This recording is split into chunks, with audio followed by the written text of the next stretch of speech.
Okay, thank you. So we're about to now vaccinate our pigeons with Nobilis PMV1, and at the same time we're also gonna give them a dicestal. I forgot to mention that. So before you give dicestal, they need to be fasted, and we're gonna prepare the water. So after the dicestal, they're also gonna get Medivital, which is 1 level spoon per liter of water. This is a 2-liter water bowl or ice cream bucket, whatever. And then we're gonna just add water to that, and that's for when they now, after they had their supper, and then they'll have that. Okay. Okay, so we're gonna vaccinate the pigeons with Nobilis Paramyxo P201 at a 0.25 per pigeon. As you can see, I still have my little cooler box and my ice packs ready, so we're never ever gonna break the chain. So what we use is the 1 ml syringe and needles. We bought a pack of 5 at the Discount Pharmacy. So I like using this one. Just pull it like so, and then gravity or reverse osmosis does the rest. Okay, thank you. Alright, so we're just going to vaccinate the birds now with PMV1, well, like I said, and give them each their dicestal. Now this is a method I use. It may not be pretty, but it works when I'm alone and there's no one to help me. So I hold the pigeon in one hand. With my index finger, I open up the neck feathers, and with my other index fingers, I just make sure I get hold of skin to hold the head in position like that. So I take my syringe, I just place the needle underneath the skin, and I inject 0.25 for each pigeon. That's done and dusted. While I've got it in this position, get hold of the beak. First, maybe take out a dicestal will help. Let's open this up. Let's see if I can get it open. Okay, so I just open up the beak like this, and I put one in the throat. Keep the beak closed a little bit, make sure it's swallowed the capsule, and that's it. It's got a dicestal and it's been vaccinated. Now the dicestal is gonna make them vomit a little bit. They don't like it too much, but dicestal, of course, is a very good dewormer, and it also breaks down the internal fat within the pigeons.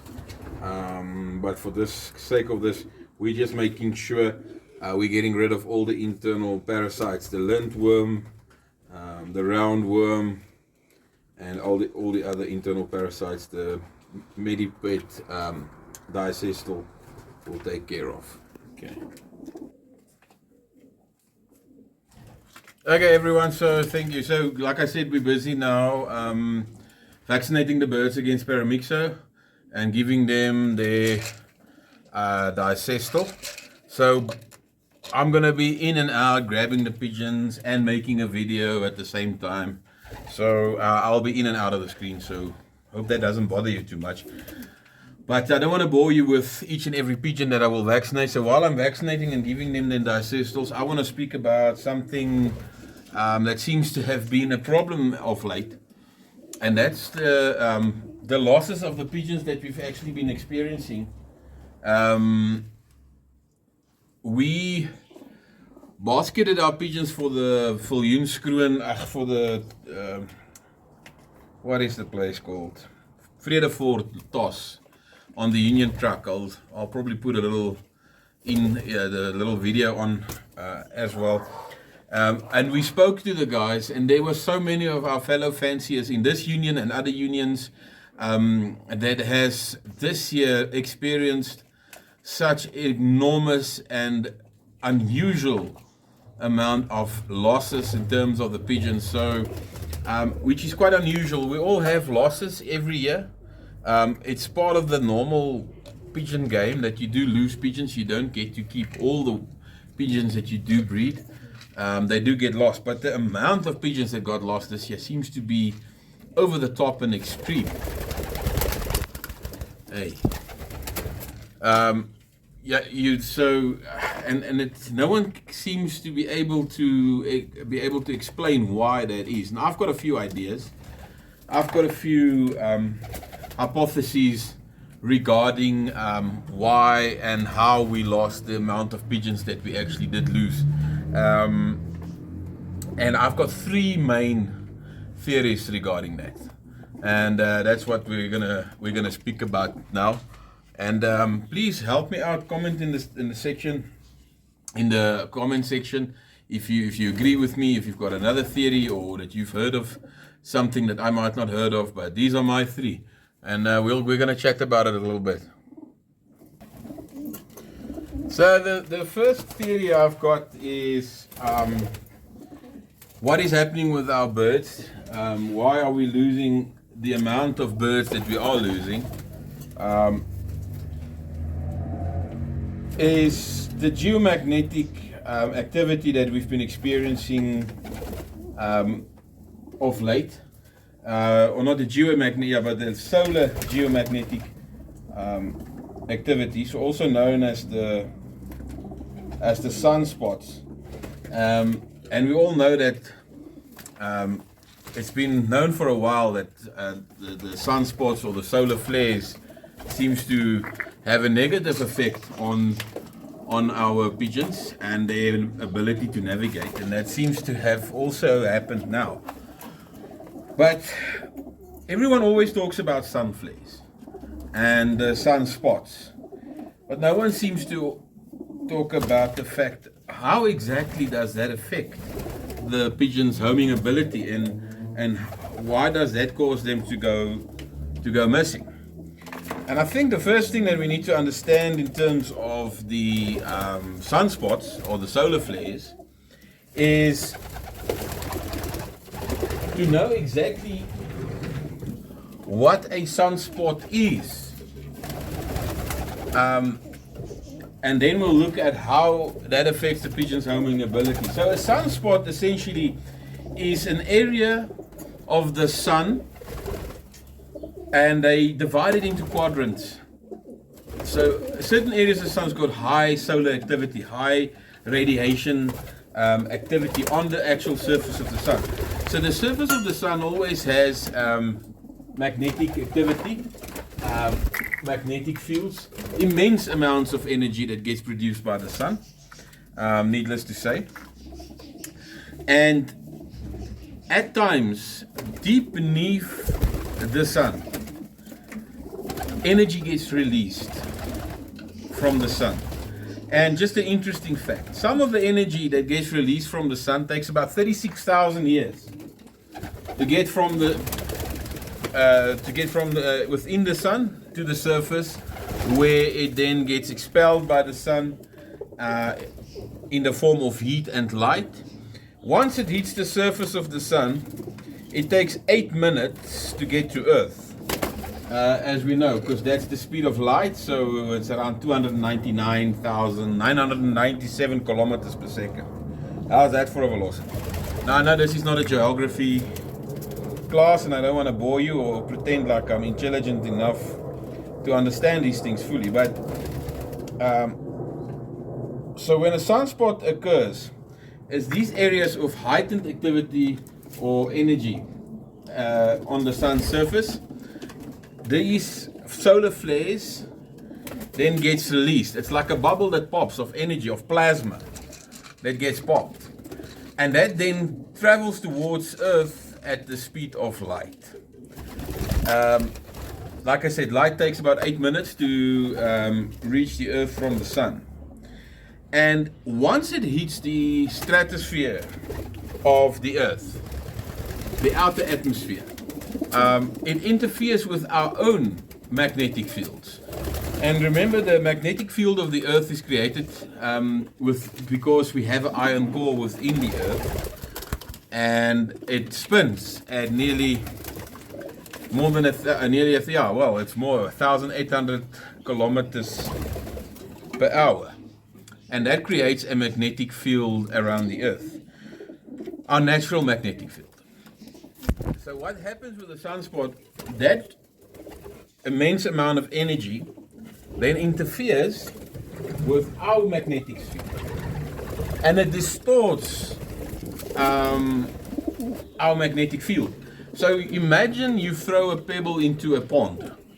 You've got the surface of the pond and a light breeze blowing, so you've got a ripple, a uniform ripple effect across the entire pond. But imagine throwing a stone into the pond and you have these waves. It now disturbs the existing surface or ripples on the pond. And where these wind ripples and the ripples made from the stone now collide, it makes waves and it collides and it makes a disturbance. Now, something similar happens when we actually,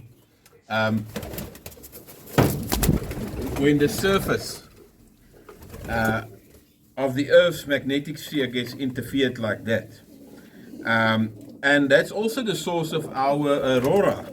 So our friends in the northern hemisphere, well, it's on the poles, you know, the northern lights that you always see on TV. I never had the privilege to see them myself. I would love to, but that is the source of that. It's exactly that. It's those magnetic fields of the sun that then interacts with the magnetic fields of the Earth, and because of the position of the Earth, then that's why you see the aurora. Now, what does this have to do with the pigeons? Quite a lot, actually. But before we get to that, I think it's important to understand as well, let me just make sure I don't hurt this bloke, how a pigeon actually navigates and how it uses the Earth's magnetic fields to find its way home. And I think it's quite interesting. So first of all, I'm going to speak about the overall navigation system of the pigeon. What it does, how it manages to find its way home. So when we wean pigeons, we always talk about we settle them. Right? So we settle the pigeons, or usually in either, you know, we net off an area, we soak the wings, or we just let the young ones out before they can fly, or we put them in a little aviary in front of the loft so they get settled. And the settling process is basically they get used to their surroundings, get comfortable, and they know the yard. And after a while, they jump up to the roof. And the wife's looking at me, talking to myself. Might be phoning the insane asylum soon for me. Anyway, so they get onto the roof, they look at the neighborhood, and they familiarize themselves with the neighborhood. Okay? And they build a mental map on where they are and how to get from the roof to the yard into the trap. And we all know this process as the settling process. The second thing a pigeon uses is it uses the sun. So when we toss or we raise birds, the first thing that it'll look for is actually the position of the sun relative to where its loft is. It's an internal clock that it has. So it knows if the sun is sitting at a certain position, my loft is, so the sun comes up in the east, so is the position of the sun, so I need to turn around and go east or north or whatever the case may be. That is the second method it does use. But the sun also doesn't always shine. So it's not a very reliable method, although the pigeon has an ability to see the sun even if we cannot see it. Even in heavy overcast days, it can still see the sun. However, that's the other method it does use. Then we get to, there's other methods, and studies suggest that, and I think scientists is now finally coming to the conclusion that they will never really know our pigeons navigate the way they do. But it seems that pigeons actually use more than one sense. It's not just the geomagnetic fields, it's not just the sun, it's a variety of things. So one of the other things it uses as well is smell. A pigeon can smell very well. So it can also smell, I know what my surroundings smell like. Am I near the ocean or am I far away from the ocean? Do I need to fly towards the smell of the ocean or away from it? Or mine dumps or certain factories. So it uses smell as well. It uses its hearing. A pigeon can hear much better than any person. It can hear a rumbling thunderstorm when we still have clear blue skies and there's a thunderstorm in the distance. You will notice that your pigeons get a little bit unsettled because their instinct tells them to get away from that or get to the nest, because they're going to be caught up in a storm. So they can hear very well. So it also knows the familiar sounds around its loft. Maybe there's a train station, maybe there's the ocean, or a busy highway, or something like that. So it's got a quite an intricate system of finding its way. It's not just using one way. However, studies seem to suggest that a pigeon quite heavily rely on its ability to sense the Earth's magnetic fields. And this is where it becomes So a pigeon needs to use its ability to detect the Earth's magnetic fields, and that seems to be quite an important ability for the pigeon.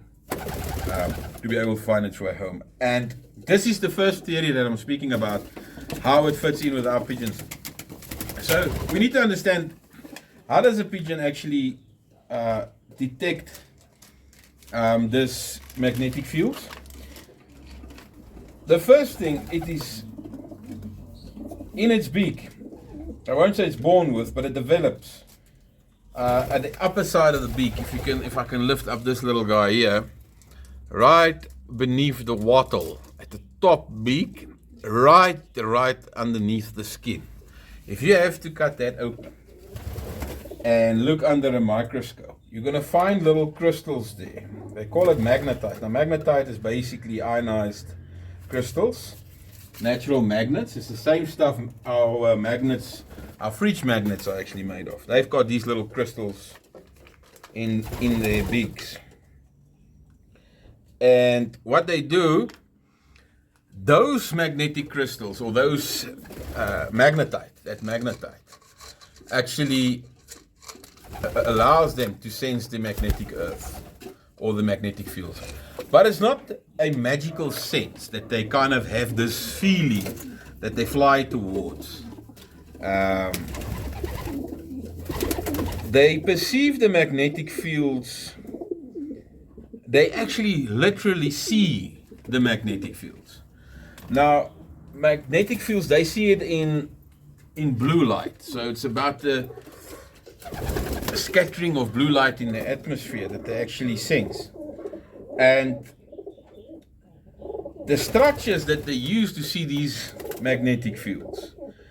And these are recent studies. There were studies done in the 1990s and then also in 2013.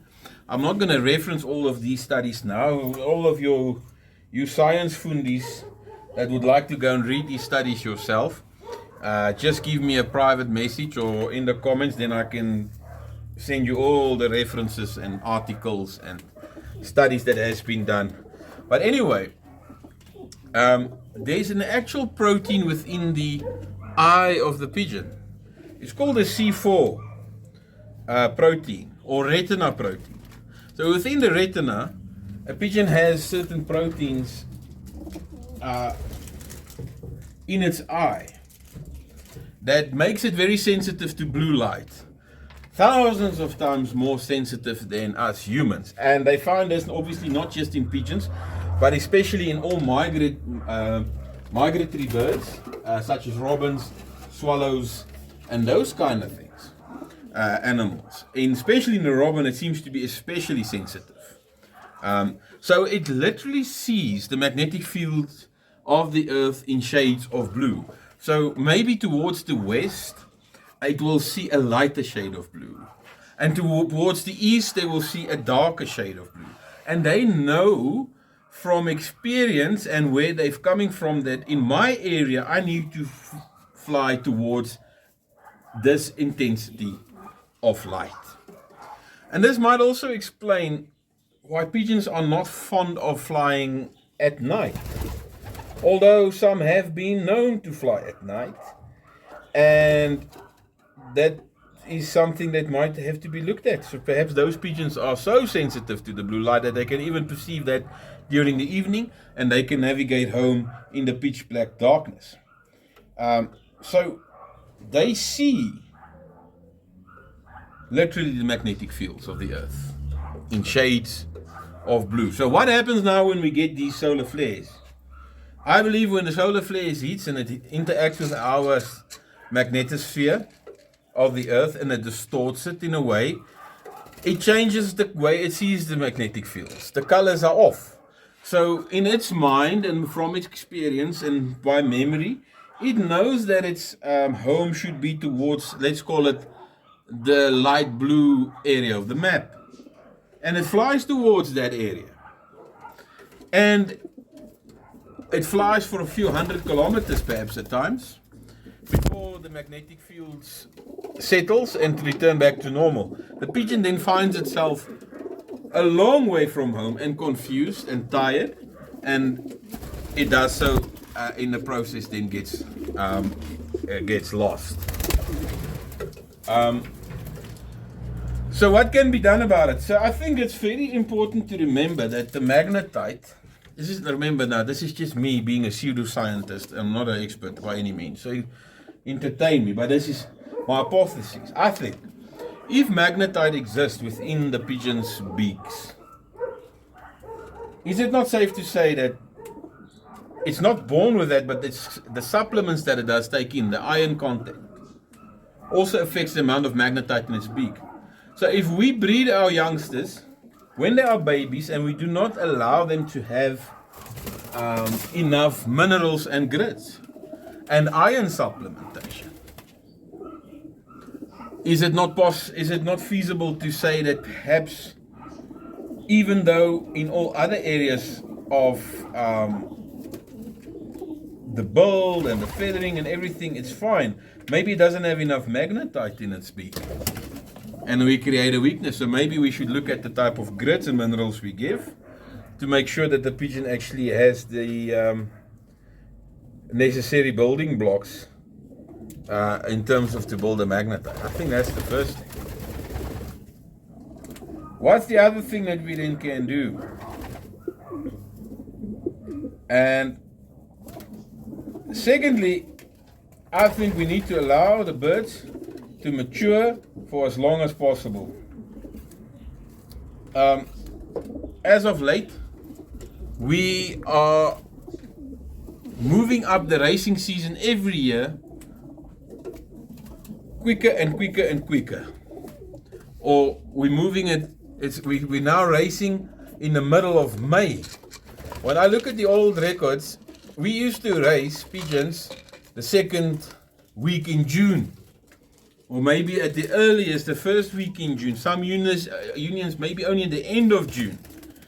Now that, I believe, those extra 2 or 3 weeks makes a huge difference in the development of the pigeon.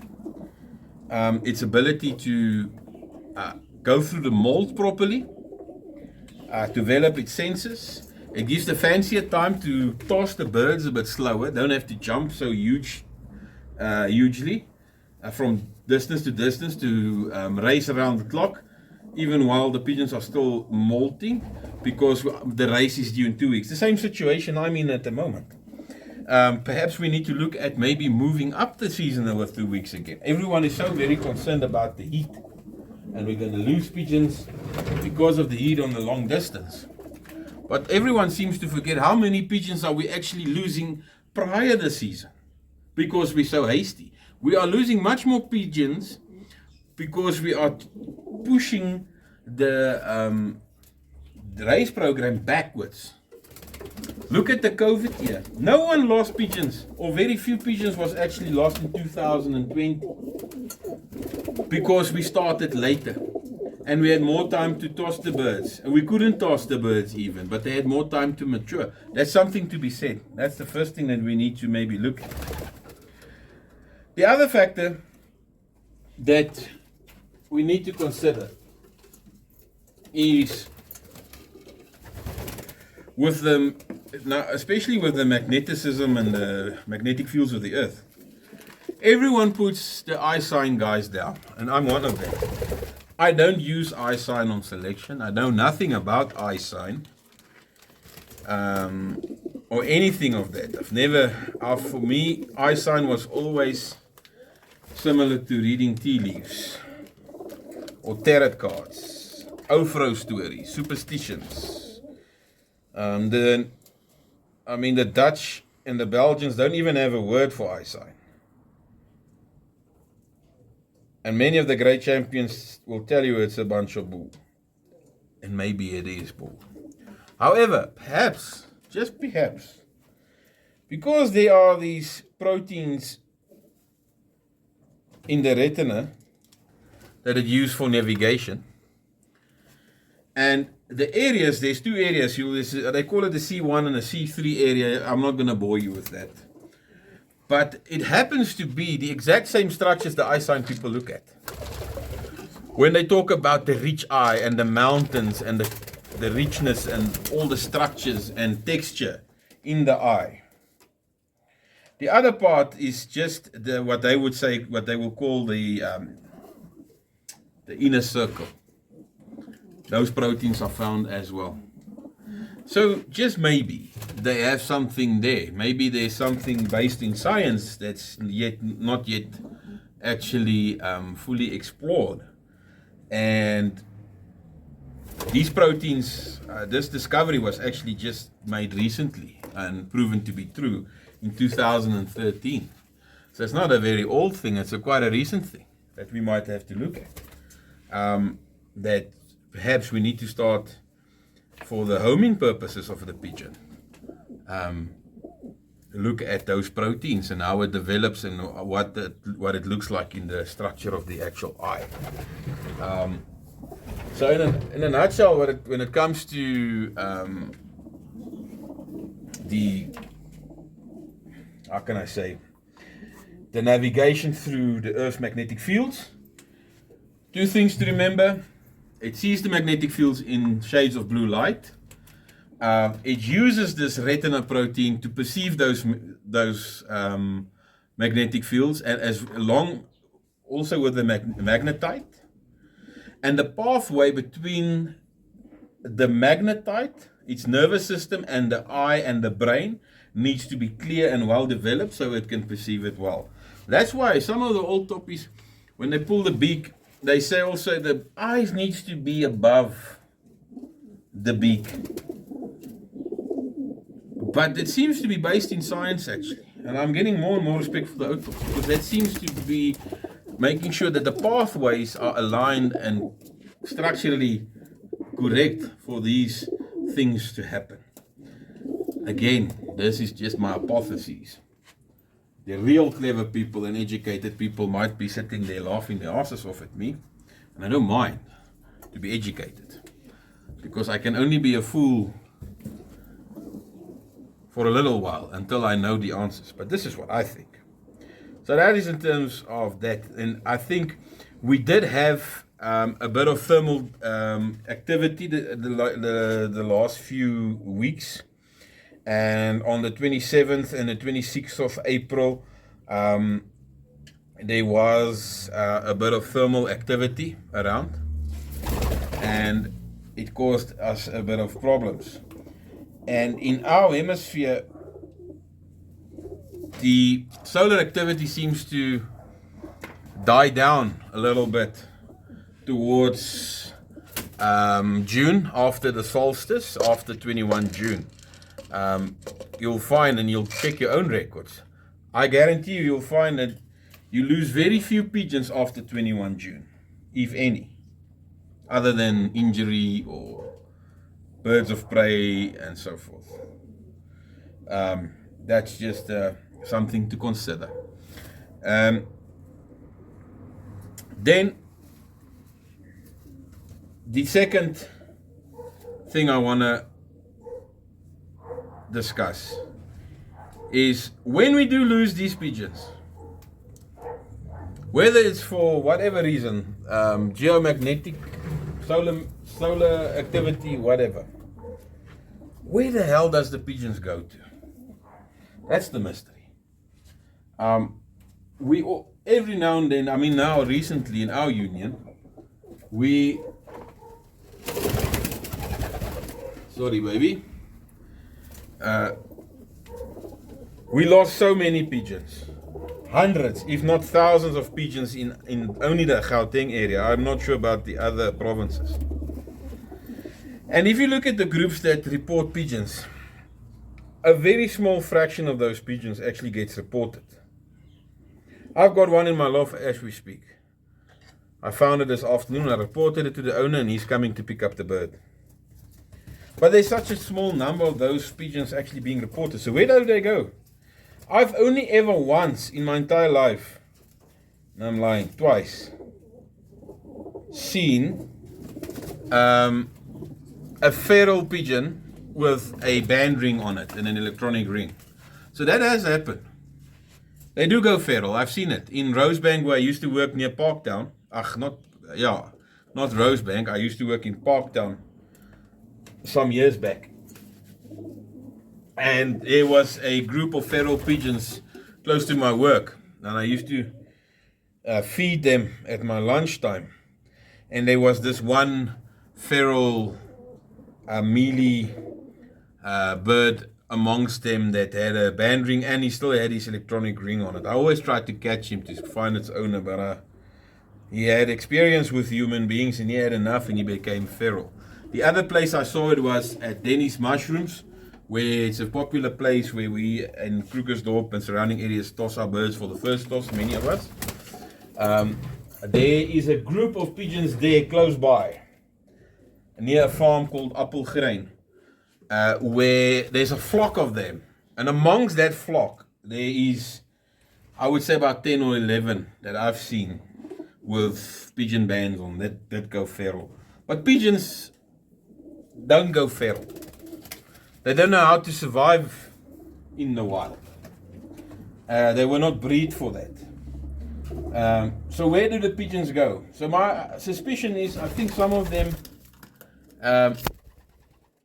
they fly so far and so into the wilderness, so far from home, that they've got no clue where they are. They to the point of exhaustion, and they go sit where they sit. In the veld, in a tree, and they become weak and emaciated, and they become easy pickings for birds of prey and other predators, foxes, and or maybe domestic cats and other predatory animals, and they fall prey to those. Others just simply die, and I think a lot of them might even find its way to the ocean. It flies until it finds the coast, fly into the sea and drown. But it's a mystery where these things go. And it's always sad when it happens. And I myself, we are currently sitting here, I think we lost, just on this previous toss of ours, we lost 12. I see there's a few that actually came back now. We'll do a head count. All the ones that I really care for are here, bar one. I'm just waiting for that one pigeon. But yes, we've started our journey with 71. And at the moment, I think it looks like we're only going to have 50 pigeons at final roll call. So I lost 21 pigeons. And it's not just the bad ones that go lost. Sometimes it's the good ones too. They also get lost. And where they go through, like I said, it's an absolute mystery. But that's in terms of the geomagnetic fields and how the pigeon perceive it, and something to maybe look in our breeding and to breed that ability again, the homing ability. But what can we do? How do you know when there's sunspots? And is every sunspot now a danger for us to fly? No, it's not.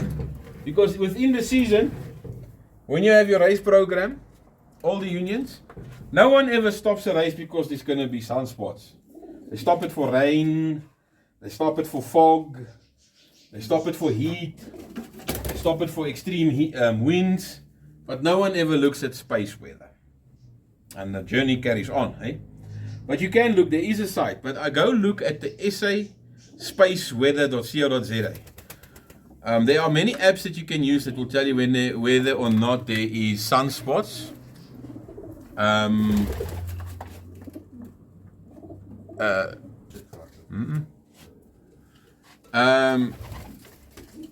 So maybe we need to look at those things. There's an M class, C class, and X class flare. But on the 23rd of May, there was a big X class flare, and on the 24th of May, the effects were felt at its worst. So maybe one of you can help me out and comment in the comment section whether you had any bad losses during the 23rd and the 24th of May. Go into your records, even around the loft, was the pigeons confused that you note something on those particular days? Because if on any day, if we're going to have problems with the pigeons and the solar activity, it was going to be on the 23rd of May this year. So I'm not sure. So that's to put the geomagnetic or the Earth's magnetic fields side of the equation and the sunspot side of the equation to rest. Then, my second theory on why pigeons do get lost is a bit of a sensitive one. My grandfather and his brethren back in the day, they never knew anything about sunspots, space weather, solar flares. These were all foreign concepts for most of them. And they had the 8 o'clock news and the weather forecast. And that's all they had to their disposal. And they raced. Regardless. Did they lose pigeons? They also had smash races. And they lost pigeons. But guess what? They never bred from those pigeons. So the ones that got lost never got bred from.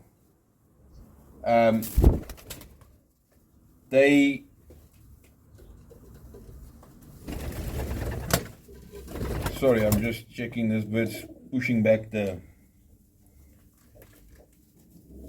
digestal, yeah? So they never bred from those things because they got lost and they bred from the ones who can home the best. So what is the one thing that has changed since those days? And I'm going to put the blame a little bit on One Loft Racing. Now hear me out. I know a lot of people say, but what has that got to do with anything? I'll tell you what it's in my opinion anyway. Most of the stock birds in our country at this present moment has been in some shape or form it has its origins from some fantastic pigeon in a one loft. Be it now whatever name brand is the flavor of the day now, the Van Stootgraven pigeons or the Bliksems. I won't mention the newest one. It sounds like a thing that you make coffee with and boil water with, but I won't mention its name because I know people that spend a lot of money on those pigeons and they might dominate the entire year and tell me, look, you popo. But you know what I mean. Those pigeons, most of them are based on selection of one loft races or races in the Netherlands and Belgium and such. How do we race those races? When the weather is bad, they don't get released. When the wind is blowing too hard, they don't get released. When it's a little bit of drizzle, they don't get released. When it's a little bit hot, they don't get released. The winds and the velocity gets manipulated. They look days ahead of the main race, and they then manipulate the velocities because they want the maximum amount of birds home, so they can sell the maximum amount of birds. So hear me out. So they want a few birds home on the first drop, because that will escalate and increase the price of the winning birds. The top 5 will sell for more money, opposed to a group of 40 that settles. But they also want a lot of birds home on the day, and at the latest the next day. So the velocities gets manipulated like that. What has that got to do with the price of eggs? I don't even think that's an English saying, but anyway. I think we have now bred very fast, good pigeons, but we've bred pigeons with weak immunities and a poor ability to navigate bad weather and tough conditions. And that is why, in my opinion, the extreme long distance and the artists who perfected the art of the extreme long distance pigeon racing is disappearing. Every year you'll find people at the union meetings and everywhere fighting hands and nails. Claws come out, people want to bliksem each other because they don't want to fly the long distance anymore. They said there are people that want to cap the pigeon racing at 600 kilometers. Because now what they say is, yeah, but you know what, overnight is not real racing, it's just luck, or you can't do that to the pigeon, and so forth and so forth. But I find it okay to toss a young pigeon when it's still molting, because they want to start early. But they don't want to fly pigeons in more extreme weather.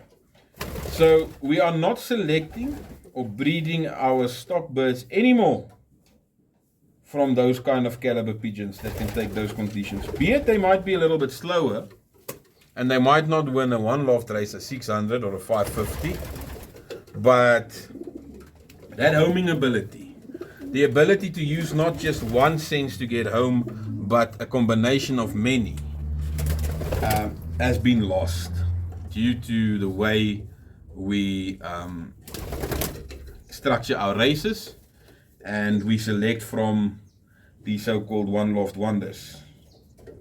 I'm not saying it's a bad thing necessarily. I'm just thinking that that might be the reason why we're losing more and more pigeons, because we've got less and less pigeons that can take the punch. Look at what the great Tom Locke did when he sorted out his pigeons in 1992. He bred a bunch of youngsters. He didn't have all the money in the world. He bred a bunch of youngsters. He took them for their first toss to Paris.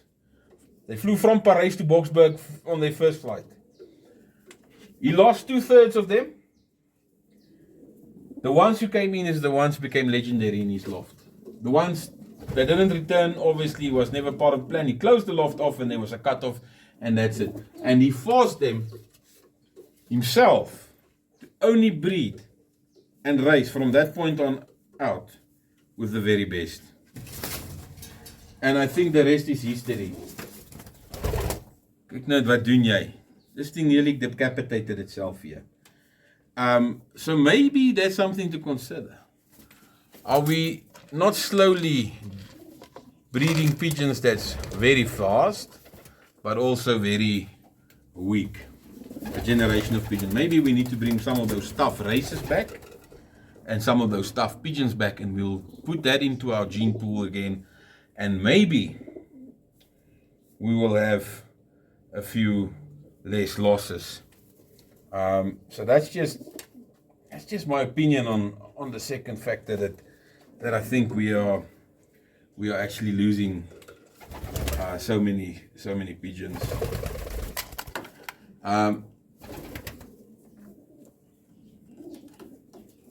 Third reason I think we're losing pigeons, it's,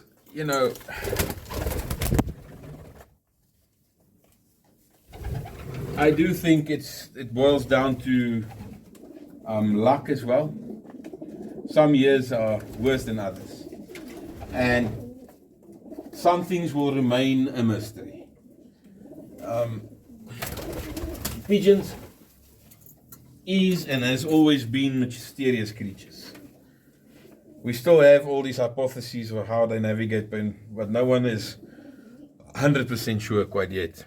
So perhaps it's one of those things that will never be solved. But that's just food for thought. That's just my thoughts on the number of losses that we are experiencing at the current moment. And my wish is that all of you that's suffering now and is feeling bad because of your pigeons, including me, I hope your pigeons do come back and they come back safely and in good health. But I also don't think it's the end of the world. I look back at my records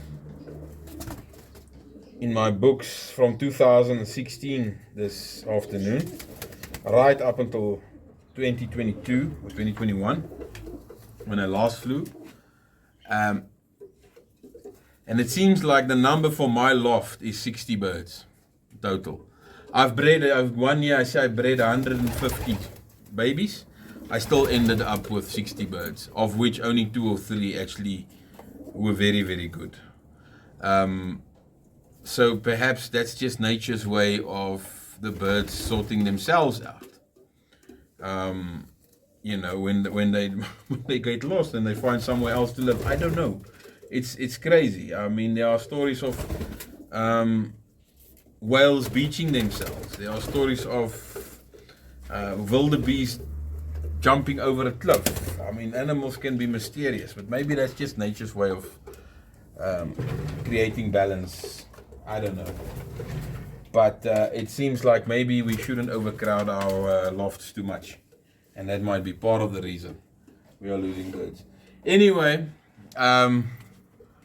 thank you for watching. Thank you for joining me. I'm going to carry on vaccinating and giving dicestals to my birds. And I will chat to you oaks tomorrow or the day thereafter.